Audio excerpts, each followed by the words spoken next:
O'zbekistonda Google'dagi sharoit qilib qo'ygan IT kompaniya haqida eshitganmisizlar? Videoni oxirigacha ko'rsanglar, shu joyga ishga kirishni o'rgatamiz. Bu yerda ITchilar mazza qilib ishlashiga hamma sharoitlar qilib qo'yilgan. Katta bino.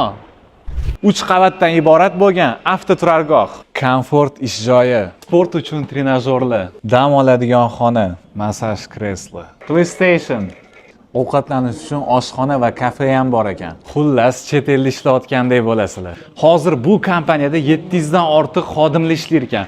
1 yil ichida bu raqamlarni 1,5 mingtaga olib chiqishmoqchi ekan. Qanaqa qilib deysizlarmi? Uzinfocom kompaniyasi qoshida YouStudy IT akademiyasi ochilgan. Bu yerda deyarli hamma IT kurslar o'qitiladi. Shu kurslarda o'qiyotgan talabalar Uzinfocomda stajirovka qilib, real proyektlar bilan tajribani oshirishadi.